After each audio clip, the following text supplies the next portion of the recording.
Christ is risen. My friends, this Sunday we hear in the Gospel of our Lord healing the paralytic man at the pool near the Vatican gate at the temple in Jerusalem. Now it's interesting to note that 2 weeks in a row now we've seen paralysis in the Gospel. In last week's paralysis you might have missed the first time around, but it was there. You remember? The myrrh-bearing women, when they had received the word of the resurrection of our Lord from the angel, became paralyzed, as it were, with fear. Then they did not immediately tell anyone of the great news that they had been given. But then, just as quickly as their voices had been paralyzed, they were loosed, and their fear was overcome on account of the same great news. It's interesting to note that the good news of the rising of Christ both caused fear and paralysis, but then also quickly relieved it. And such it often is when we're faced with fundamental truths and grace and holiness. See, we are all of us sinful human beings, and to us it can be a frightening experience to be a witness to the power of God's grace, a power which extends even over life and death. But just as quickly as we can become afraid, we can be delivered from fear by that same power of God's grace. So today, again, we have paralysis in the Gospel, but it's of a different type. See, the man in today's Gospel had suffered from his physical paralysis for 38 years. 38 years. As we hear in the Gospel, every so often, an angel would descend to a pool of water at the temple in Jerusalem and would stir up the waters. And the first person to enter into the waters after they had been stirred up would be healed of all their bodily infirmities. And this man had waited and waited, hoping just once to be able to enter the pool after it had been stirred up, so that he could be freed from his illness. But he was always unable to be the first, being prevented by those stronger and faster than he was, and having no friends to help him. And for all this, he never gave up. He never lost hope. Just think about that for a moment, my friends. 38 years, day in and day out, always the same unsatisfactory outcome. And yet he perseveres.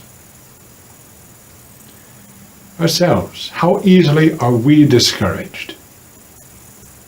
And being discouraged, how easily do we turn away from things that we might even know are beneficial for us?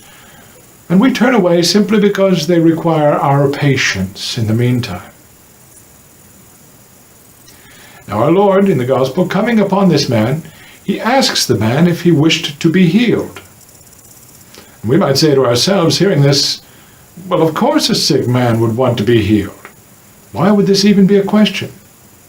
Well, our Lord wanted to make example of this man for us.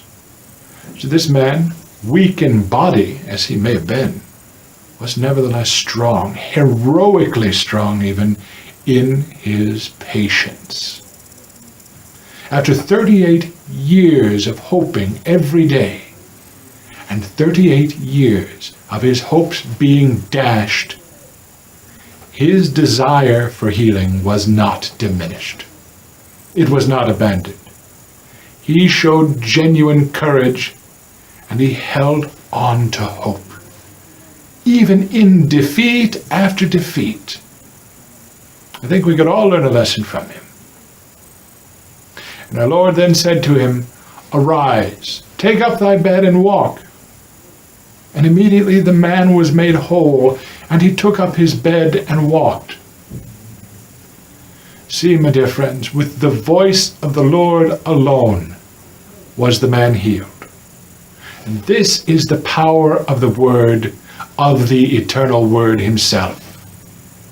Straight away, the command becomes a fact. Then, as we hear, the Pharisees crowded around the paralytic man, and they say to him, "It is the Sabbath. It is not lawful for thee to take up thy bed. And the paralytic man answers them. He says, He that made me whole, he said to me, Take up thy bed and walk.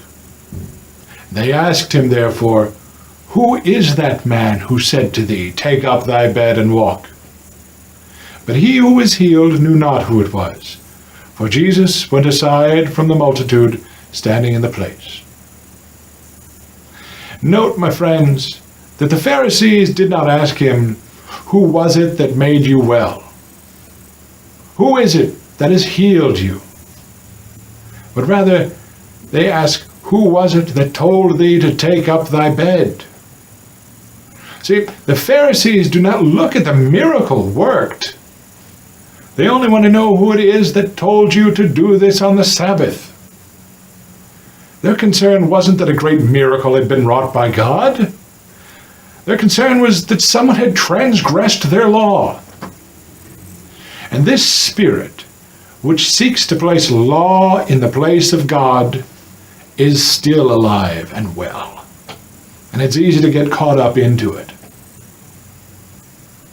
But after all of this, our Lord finds the man again in the temple, and he tells him, Behold, thou art made whole.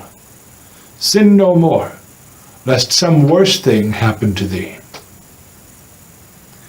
Our Lord speaks also the same words to us today.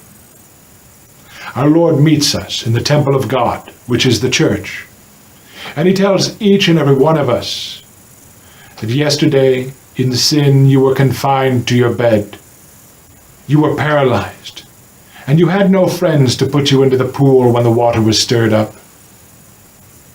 And on this account I have brought the healing power of the water to you. This water which is no longer simply stirred up by an angel, but rather stirred up by the power of the Holy Spirit, the Lord, the giver of life himself.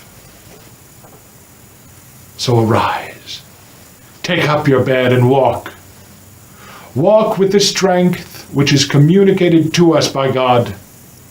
Walk in grace, walk in sanctification, walk in prudence and in charity, walk in patience and undying hope. For behold, you are made whole. Sin no more.